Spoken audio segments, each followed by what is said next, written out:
First of all, I really want to thank you for this very important reason that you are here. And why is that important? Because it means that you are already beginning to ask the necessary questions to help us in this very important evolutionary time that we're experiencing right now. And that because you're asking these questions means that you're really looking for the other answers that you haven't been told so far. And that Robin and Cody bring this opportunity for all of us to get together. But it's you that is important because you are the people of change. And why it is important, congratulate you for being here. Thank you very much. And so the issues are that what we're going to talk about in my level of this is the biological connection. Because there is a biology behind everything we're talking about. And this is very profound because we've also acquired a belief of more or less of victimization in our world of who are we? You know, we're just these genetic automatons. At least that's the belief out in the general public. There's a different understanding at the leading edge of science. But what really gets me upset is that information is not coming out to the public. And that's where it's needed more than in the fields of science.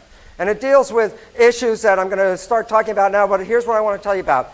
Please just write this website down. You can download articles about things that I'm talking about and about references. Please don't try to take notes when I'm going to talk because I'm going to try to put 12 hours into the next hour and 15 minutes. Okay? It'd be easier if you would just listen to what I'm talking about, get the notes later, and download them later. Okay? Basically, as you heard in that very long prologue that we got here, I have a career in medical education. I was trained as a cellular biologist, ended up at the University of Wisconsin School of Medicine where I was teaching medical students basic understanding about science. Let me give you a couple of facts about that before we get off the ground. Something that I was giving those students back in those days. Number one, it deals with cells. And here's what I want you to understand. That while you look at yourself as a singular entity, that's a misperception. You are not a singular entity. The living things that make you up are the cells. You are a community of about 50 trillion cells. You are not a singular entity. Why is this relevant? Is because when you start to understand this community nature, and we also have a tendency as humans, our hubris is to look down and say, oh my God, anything less than human is not really intelligent. Well, I want to just stand here and give a little honor to the cells because it's their intelligence that provided for this body and for us to be here, and they have that intelligence. So your cells, every one of them is a uniquely intelligent being in your body. And then who are you? Well, you're essentially collective amoebic consciousness. You are the conscious activity of all these cells. So that's number one. And number two is this. Well, you look at the human body and you think of all the wonderful and exciting things that humans can do in their physiology and their advanced mechanisms. Let me give you an interesting fact. There's not one new function in the human that is not already present in every single cell. Every cell has a digestive, respiratory, excretory system, reproductive system. Every cell even has an immune system. And every cell has a nervous system. And why is this relevant? Because if you understand how the cell works and you're going to understand how the human works, you are made in the image of a cell. So I don't have to talk about humans with complexity when I can start to talk about the simplicity, which is really complex anyway, in a single cell. So I'd like to talk about single cells. And this is what I was talking about in my medical education classes about cellular biology. But when it comes to the control of cells, here's what was important. We all were looking for in biology, what is it that controls life? Well, life is this system of biology that you see in front of you, yourself, and it's made out of cells, and the cells are made out of proteins. Proteins are the molecular building blocks that give rise to life. But the issue was, well, what controls the proteins? There are over 100,000 different proteins. What controls for the structure of each of these very complex molecules? Because that's where they thought, well, that would be what controls life.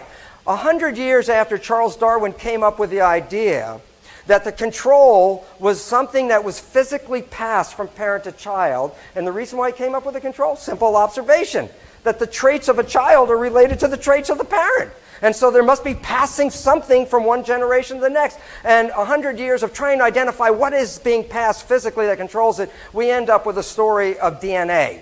And DNA turns out to be the blueprints that make those molecular building blocks of your body. So that the DNA controls the building block, the organization of those, and the building blocks are manifest as your life. So we got to this understanding that DNA was in charge. And it was a mistake. It was an assumption that was totally wrong because what they found was this. The DNA is a double helix. and that if you split the double helix into single strands, single helices, here's what the experiment they did. They said is, well, yes, the DNA codes for the protein, but the next question, which was obvious, says, yeah, but what controls the DNA? Well, the experiment was simple. They took a single strand of DNA and put it into a beaker with building blocks of the molecules that make DNA. A single strand, they put it in the beaker, and they pulled it back out after a while, and it was a double strand. The idea was that one strand made the complement for the other strand. So they said, oh, we got it. DNA controls itself. DNA controls the proteins, DNA controls the cell. And Francis Crick, who was one of the co-founders with Watson on the DNA code, comes up with what is called, and I just love it, it's called the central dogma. It's the equivalent of the 10 Commandments in biology. And what you can see is, what was the resolution? Well, you are protein. Your protein gives you your structure, and your proteins give you your function. You are protein. Yeah, but where did it come from? Well, immediately it came just from RNA, which is actually a Xerox copy of the DNA. So they basically said, yes, this is who you are. Where did you come from? DNA. And that the information flowed only in one direction. DNA goes to RNA, goes to protein. So when they were talking about this central dogma all the time, and it's in the textbook, central dogma, and I'm up there spouting it in the, off the lectern, it almost was a church. Why? Because I asked at some point, only after years of teaching it, what the heck does the word dogma mean? And I looked it up in the dictionary and was shocked to find that the word dogma means a belief based on religious persuasion and not scientific fact. I was teaching religion. And I was up there teaching about the God, genes. Everybody wants to know about the genes. And the idea was it was never a scientific fact, yet we bought it. And we passed it on and propagated it so that every school kid in the country today, somewhere in their little elementary education, gets the concept that genes control who they are, that genes are passed down through heredity. It's also referred to, in addition to central dogma, it's referred to as primacy of DNA. What is the meaning primacy? Primacy means first cause. So what were they saying?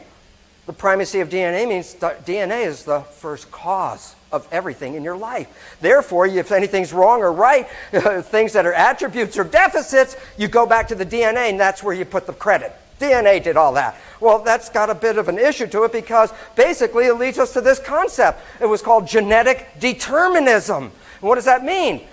Genes control your life.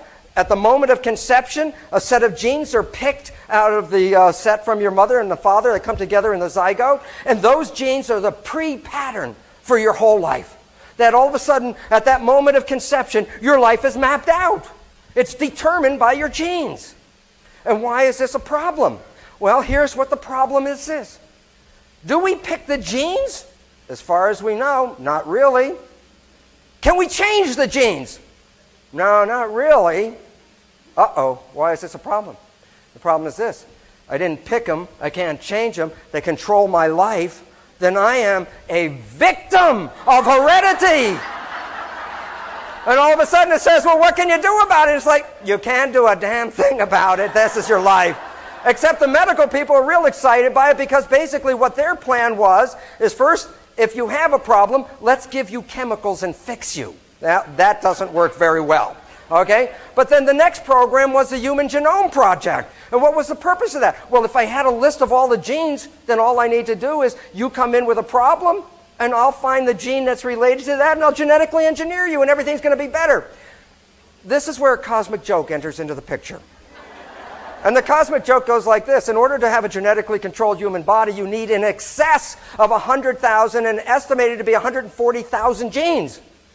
And so the cosmic joke is, when the Human Genome Project was the results were reported, there are less than 25,000 human genes. 25,000, you need 100-some thousand to go to the plan. What it says is, we were wrong. We completely misunderstood the nature of what it was all about. We gave credit to genes where we shouldn't have done that. And yet, the problem is this. Well, what I'm talking about is understood at leading-edge science. The general public is still under the belief that they are victims of genes, and if anything goes wrong, it's their genes and heredity, and you just got to learn to live with it. Well, it's interesting, because while I was teaching victimization to my medical students, then I also was doing research, and I was cloning stem cells. And I started cloning stem cells. Oh, I forgot about this part. I have to tell you this little piece because in my cultures of cloning stem cells, I did this experiment, and it caused me to actually leave the university. Why? It's based on this. I said that the genes were presumed to be controlling life, and this is what I was teaching. The genes are essentially, most all of them, in the nucleus of the cell. And so therefore we got the belief that the nucleus represented the brain of the cell because the genes control life, the genes are in the nucleus, therefore the nucleus controls life. The genes are the brain of the cell. But then when I started doing some experiments on some of my cultures, I started doing experiments where I removed the nuclei from the cells. So they had no genes in them. And why was this important? Well, the answer is simply based on this. If the brain is the nucleus of the cell, let me ask you a simple logic question. If you take the brain out of any living organism and throw it away, what is the consequence to the organism? What happens to the organism? It dies. Well, here's the issue. Yes, remove the brain from an organism, it dies. Here's what the observations were. Remove the nucleus from a cell, a process called enucleation, and guess what? Cell doesn't die. It goes on just doing what it was doing before. Its life is essentially unaffected. That is still doing all the same things. It's eating, it's growing, it's moving around, it's recognizing other cells, it's avoiding toxins in the field, it's doing everything in a coordinated fashion with no genes in it. Now, essentially, the cell will die after a while. But let me tell you why the cell dies. Because in the process, when I remove the genes, I remove the blueprints of how to make the proteins. Well, as long as the cell had all the proteins necessary to function, it didn't need the blueprints. But if a protein wears out, and I need that protein to carry out a function, and I don't have a blueprint, I can't make it again. So I cannot reproduce the proteins, and as a result, the cell would then suffer and begin to die. What was the point? Removing the genes did not change the coordinated life activities of the cell. It was still living, doing all this wonderful thing. So what was different about it? Well, the fact was, what it revealed was, no, the nucleus is not the brain of the cell. The nucleus is the gonad of the cell. Why is it relevant? Well, science is a male-dominated profession, and since males think with this organ, then they made it the brain of the cell. But the reality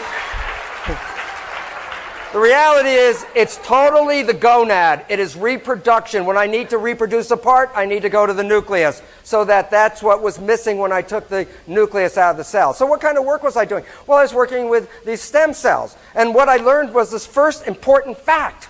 And the fact is this: genes do not control biology.